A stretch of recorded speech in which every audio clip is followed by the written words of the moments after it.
जो भी government employ लगता है उसकी पेंशन जो है वो नहीं मिलती है उसको पेंशन।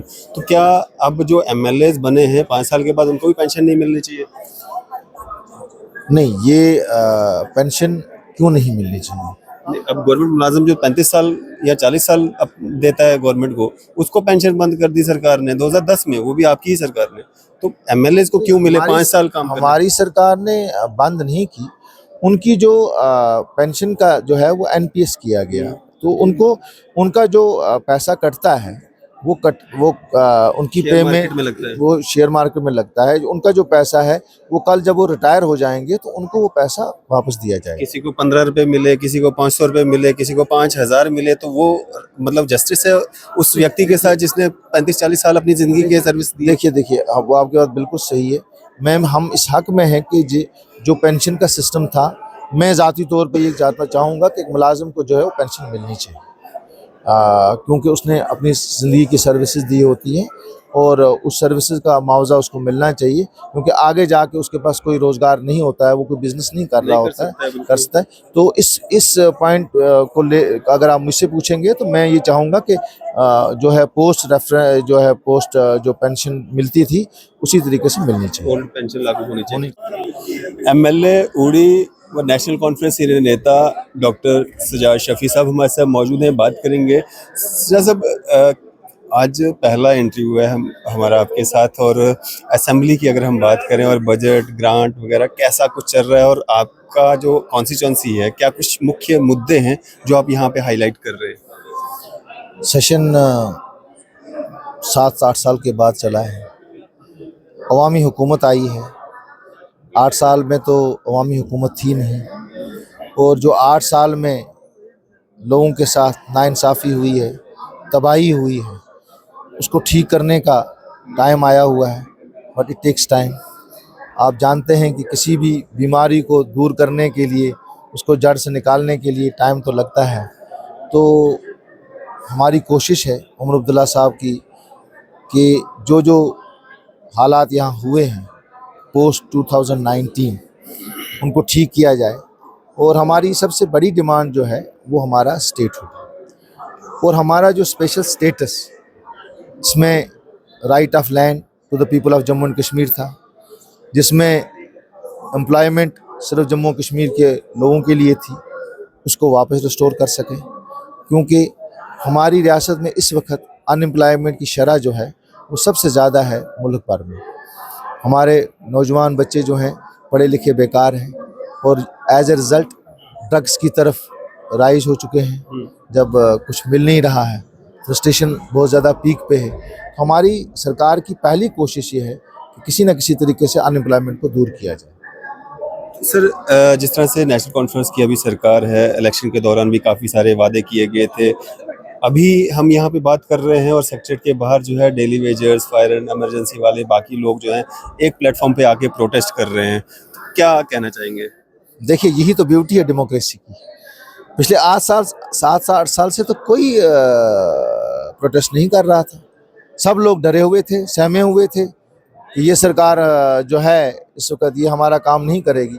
तो डेमोक्रेसी की यही तो ब्यूटी है कि आज उनको एक उम्मीद नज़र आई है कि अवाम की सरकार आई है, सरदारी अवाम का हक है, वो उनको मिला हुआ है, तो हम इनके पास अपना हक लेके जा सकते हैं।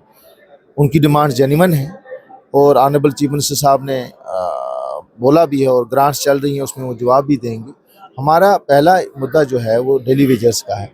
हम चाहते हैं कि डेली वेजर्स को जो है मुस्तकिल किया जाए, तो इस तरीके से पॉलिसी बनाई जाए कि जो 20 साल वाले हैं पहले उनको, फिर 15 साल वाले 10 साल, कोई ना कोई पॉलिसी फ्रेम का फेज मैनर में।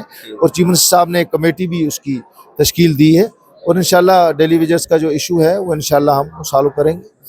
और दूसरा जो है मेरी कॉन्स्टिट्यूंसी के को लेके जो आपने बात की है, उड़ी एक बॉर्डर इलाका है, और हम उड़ी वाले जानते हैं कि हम लोगों ने 47, 65, 71 मिलिटेंसी के टाइम और क्रॉस बॉर्डर शेलिंग का हमने सामना किया है।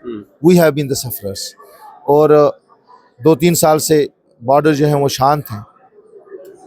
लोग जो हैं बॉर्डर के ऊपर अपनी एग्रीकल्चर का काम कर पा रहे हैं। आप देखिए कि वहाँ पे हमारे इलाकों में तारबंदी इस तरीके से की गई है कि आधा गांव उस साइड में और आधा गांव इस साइड में है। उस साइड इस साइड क्या?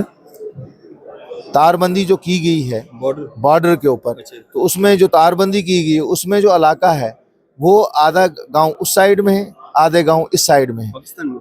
नहीं, पाकिस्तान में नहीं, इंडिया में है। अच्छा। लेकिन तारबंदी की गई, उनको अलाउ नहीं किया जाता है। अच्छा अच्छा। हम ये चाहते हैं कि तारबंदी इस तरीके से की जाए कि गांव का गांव के उसके आगे की जाए। अच्छा। लोगों को 5 बजे के बाद अलाउ नहीं किया जाता है, अच्छा अच्छा अच्छा। अलाउ नहीं किया जाता है। किसी को कहीं कोई बीमार होता है उसको अलाउ नहीं किया जाता है। कोई मातमदारी होती है वहाँ जाना मुश्किल हो जाता है, फिर कार्ड दिखाने पड़ते हैं। हम ये चाहते हैं कि जितने भी गांव हैं, गांव के आगे जाके तारबंदी की जाए ताकि गांव को पीछे रखा जाए, ताकि वो लोग जो है वो सफ़र ना कर सकें। दूसरा, हमारे यहाँ पोटेंशियल जो है वो बॉर्डर टूरिज्म का है, पिलग्रिमेज टूरिज्म का है, इको टूरिज्म का है। तो मेरी पहली जो है इस वक्त कोशिश यही है कि उड़ी सब डिवीज़न को इस पे नक्शे में लाना चाहता हूँ, टूरिज्म के नक्शे में लाना चाहता हूँ, ताकि एक टूरिस्ट जो है वो आके अमन सेतु पे आके बॉर्डर को देखे।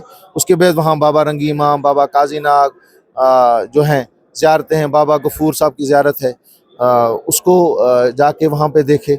उसके बाद इको टूरिज्म में हमारा मारखोर जो है वो रेयर स्पीशीज़ हो चुका है, और वो सिर्फ हमारी लच्छीपुरा और वाइल्ड लाइफ सेंचुरी में और लिम्बर वाइल्ड लाइफ सेंचुरी में पाया जाता है। लोग जाके उसको देखें, ट्रैक हो जाए, गुलमर्ग से हमारे थ्रू बनाली ट्रैकिंग रूट्स बने, हमारे गवास से पहलीपुरा में इलाका है उसको ट्रैकिंग के रूट में लाना चाहता हूँ, टूरिज्म के रूट में लाना चाहता हूँ। और दूसरा मेरा मकसद है कि चिराग तले अंधेरा, पूरे नॉर्दर्न इंडिया को और जम्मू और कश्मीर को हम पावर सप्लाई करते हैं। 3 पावर प्रोजेक्ट्स हैं, लेकिन हम पावर से महरूम हैं उड़ी में। और जो 12% जो है पावर जो फ्री मिलता है, हम चाहते हैं कि हमारे इलाके में जो वो पावर जो है वहाँ पे हमारे 5 किलोमीटर्स एरिया में जहाँ प्रोजेक्ट्स बने हैं उसको फ्री मिले। और जो पैसा उस 12% का है, उसका 1% का जो है वो लोकल डेवलपमेंट फंड के लिए रखा गया था, लेकिन आज तक उड़ी में नहीं दिया गया है। मैं चाहता हूँ कि वो पैसा जो है उड़ी की डेवलपमेंट के लिए किया जाए, और नए प्रोजेक्ट्स जो हैं वो स्टार्ट किए जाएं। जो उड़ी 1 स्टेज 2 है वो फौरी तौर पे स्टार्ट किया जाए। मेरा मुहरा पावर प्रोजेक्ट है, उसको स्टार्ट किया जाए हेरिटेज प्रोजेक्ट के तौर पे। बेरोज़गारी दूर हो जाएगी, मजदूर को मजदूरी मिलेगी, पढ़े लिखे नौजवान को नौकरी मिलेगी, इंजीनियर को नौकरी मिलेगी। और जो हमारा रेलवे का जो है वो सर्वे जल्दी कंप्लीट करके वहाँ पे जो है वो काम स्टार्ट किया जाए, ताकि सबसे ज़्यादा जो है कि बेरोज़गारों को जो है रोज़गार मिलेगा और हमारी अनएम्प्लॉयमेंट दूर हो जाएगी। डॉक्टर साहब, अभी प्राइवेट मेंबर बिल भी आने हैं, तो आपके भी एक एमएलए हैं नेशनल कॉन्फ्रेंस के जो प्राइवेट मेंबर बिल लाने जा रहे हैं, जिसमें शराबबंदी को लेकर के बात की गई है। क्या नेशनल कॉन्फ्रेंस या बजाते खुद आप चाहते हैं कि कश्मीर से शराबबंदी हो, या जम्मू कश्मीर से पूरे, क्योंकि जम्मू मंदिरों का शहर और कश्मीर वहाँ पे सोफियों का सोफियों का शहर। देखिए, मुझे ज़ाती तौर पे आप बोलेंगे तो मैं तो शराब के ख़िलाफ़ हूँ। किसी भी नशे की बात अगर आप करेंगे, देखिए हमारे नौजवान इसके ड्रग्स में मुब्तला हो रहे हैं और ज़िंदगी ख़राब हो रही है। अभी वाक़ा हुआ है माता वैष्णो देवी में, एक सोशलाइट इंसान ने एक तो वहाँ मीट भी खाया है और कहते हैं और साथ में शराब पी है। अब ऐसी जगह जाके अगर ये काम होंगे तो ये बहुत गलत है। इससे it hurts the sentiments of the people. So ज़ाती तौर पे तो मैं शराबबंदी के हक़ में नहीं हूँ। मैं चाहता हूँ कि शराबबंदी जो है वो होनी चाहिए, शराब बंद होनी चाहिए, क्योंकि जैसे आपने कहा ये मंदिरों का शहर है और वो सूफियों का शहर है। ज़ाती तौर पे तो मेरी राय यही है कि it should be ban. Sir, जैसे इसके कहा जाता है कि एक सोर्स है रेवेन्यू का, तो क्या रेवेन्यू के लिए और कोई सोर्स नहीं हो सकता है इस गंदे नशे, या इसके अलावा कोई सोर्स और नहीं खड़े करने चाहिए? देखिए, फिर वही बात आती है, आप बजट की तरफ जब नज़र मारते हैं तो ये बजट यूटी में हमें दिल्ली से दिया गया, हमें उसी के तहत काम करना है। ये हमारे चीफ मिनिस्टर साहब की वलवलाना क़यादत है, और उन्होंने किस तरीके से बजट पेश किया है, किन हालात में पेश किया है, मैं उनको सलाम पेश करता हूँ। इसीलिए हम कहते हैं कि स्टेटहुड वापस रिस्टोर हो। हम कई और चीज़ों पे टैक्स लगाना चाहेंगे। देखिए, हमारी रियासत जो है टूरिस्ट रियासत है, पिलग्रिमेज रियासत है। हम इसमें कुछ टैक्सेस लगा सकते हैं ताकि रेवेन्यू जनरेट हो सकता है। सो आगे देखिए क्या होता है, लेकिन हमारी मेन मकसद, इसीलिए हम बार बार ये कहते हैं कि भाई स्टेटहुड रिस्टोर किया जाए, और जो पावर्स हमसे लिए गए हैं, जो हकूक़ हमसे लिए गए हैं, वो हकूक़ हमसे वापस किए जाएं। क्योंकि उन्हीं हुकूक के तहत, उन्हीं के तहत आपने नॉर्थ ईस्ट को 371 ABC के तहत रखा हुआ है, तो हमें क्यों नहीं? हम तो हिंदुस्तान का ताज थे, हमें तो कहा जाता है जम्मू कश्मीर हिंदुस्तान का ताज है। क्या ताज को फिर दो टुकड़ों में डिवाइड किया जाता है? आज तक ये हिस्ट्री में नहीं हुआ है कि यूटी जो है वो स्टेट जो है वो यूटी बनाई गई है।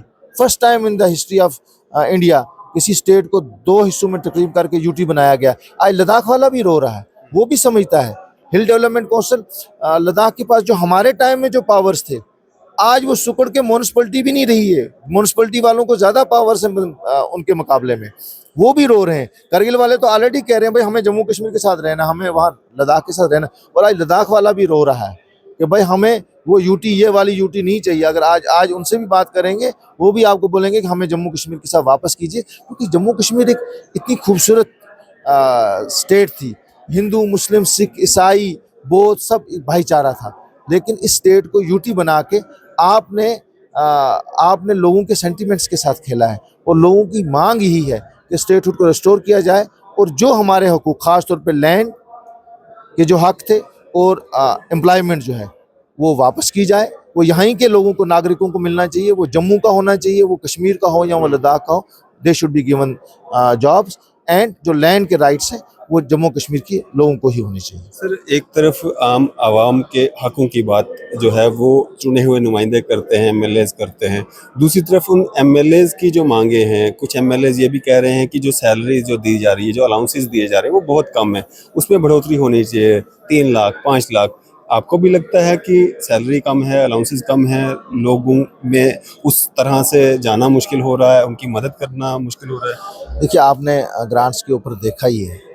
हम ये चाहते हैं कि अलाउंसेस जो हैं एक लेजिस्लेचर के, वो बढ़ने चाहिए, क्योंकि देखिए उनके पास आवाम आती है, उनको बिठाना है, चाय पिलानी है, कम से कम खाना नहीं खिला सको, चाय तो पिलानी है। आपको अपनी कॉन्स्टिट्यूंसीज में जाना है तो गाड़ी में जाना है तो आपको तेल तो लगेगा ही। तो ये है कि जो अलाउंसेस हैं या हेल्थ अलाउंसेस हैं, ये तो देखिए IAS ऑफिसर्स हैं, KS ऑफिसर्स हैं, उनके अलाउंसेस भी बढ़ते हैं, उनको भी बढ़ावा, हर इंक्रीमेंट बढ़ती है। तो जो हमारे लेजिस्लेचर्स की जो डिमांड है, मुझे नहीं लगता कि कोई इनजेन्युइन डिमांड है, जेन्युइन डिमांड है। ये तनख्वाह जो थी लेजिस्लेचर्स की 2014 में थी, आज 11 साल हो चुके हैं। तो 11 साल में अगर एक नौकरी भी करता है मुलाजिम, उसकी भी इंक्रीमेंट बढ़ती है, उसकी भी अलाउंसेस बढ़ते हैं। तो उसी तरह से, उसी बेसिस पे लेजिस्लेचर्स के अलाउंसेस को बढ़ाने में कोई आपत्ति होनी नहीं चाहिए। डॉक्टर साहब, 2010 के बाद जो भी गवर्नमेंट एम्प्लॉय लगता है उसकी पेंशन जो है वो नहीं मिलती है उसको पेंशन, तो क्या अब जो एमएलएज बने हैं 5 साल के बाद उनको भी पेंशन नहीं मिलनी चाहिए? नहीं, ये पेंशन क्यों नहीं मिलनी चाहिए? अब गवर्नमेंट मुलाजिम जो 35 साल या 40 साल अब देता है गवर्नमेंट को, उसको पेंशन बंद कर दी सरकार ने 2010 में, वो भी आपकी ही सरकार ने। तो एमएलएज को क्यों मिले 5 साल काम करने? हमारी सरकार ने बंद नहीं की, उनकी जो पेंशन का जो है वो NPS किया गया, तो उनका जो पैसा कटता है वो उनकी शेयर मार्केट पेमेंट में लगता है। वो शेयर मार्केट में लगता है। उनका जो पैसा है वो कल जब वो रिटायर हो जाएंगे तो उनको वो पैसा वापस दिया जाएगा। किसी को 15 रुपए मिले, किसी को 500 रुपए मिले, किसी को 5000 मिले, तो वो मतलब जस्टिस है उस व्यक्ति के साथ जिसने 35-40 साल अपनी जिंदगी की सर्विस दी। देखिए, वो आपकी बात बिल्कुल सही है।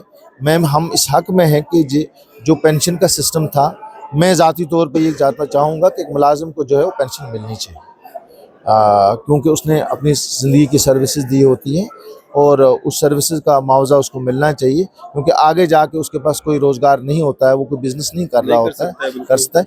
तो इस पॉइंट को ले, अगर आप मुझसे पूछेंगे तो मैं ये चाहूँगा कि जो है पोस्ट जो पेंशन मिलती थी उसी तरीके से मिलनी चाहिए, ओल्ड पेंशन लागू होनी चाहिए। बिल्कुल। चलिए, शुक्रिया हमारे साथ बातचीत करने के लिए। डॉक्टर सजाद शफी साहब हमारे साथ बात कर रहे थे, एमएलए उड़ी और नेशनल कॉन्फ्रेंस से नेता। आपकी इस पे क्या राय है? अभी अपनी राय जरूर साझा कीजिएगा। इस तरह की मजीद अपडेट्स के लिए आप देखते रहें न्यूज़ शहर इंडिया।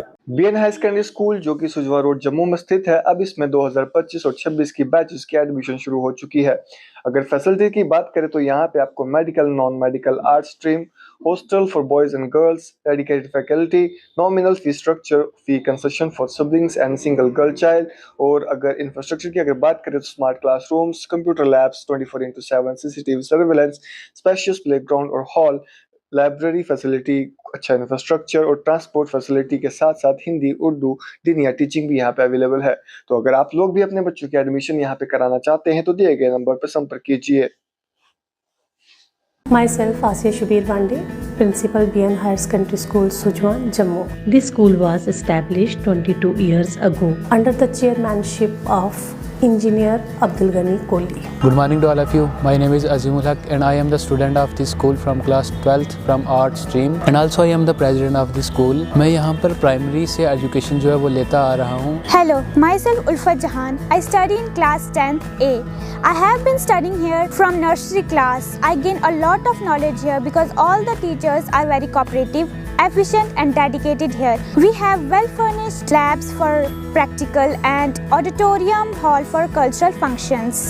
और न्यू कमिंग सेशन में हमने हॉस्टल फैसिलिटीज़ भी अब बच्चों के लिए 6 से लेकर 12 तक हम गर्ल्स एंड बॉयज़ के लिए हॉस्टल फैसिलिटीज़ जो है वो भी हम अवेलेबल कर रहे हैं। मैं ज़रूर चाहूँगी कि आप स्कूल में ज़रूर विज़िट करें। न्यू कमिंग जो हमारा एडमिशन का जो सेशन आएगा आप ज़रूर आएँ। हर बच्चे का राइट है एजुकेशन लेना और वो एजुकेशन का right BN higher secondary school आपको प्रोवाइड करेगा। At BN School, we offer quality education with a reasonable fee structure, making it affordable even for our weaker sections.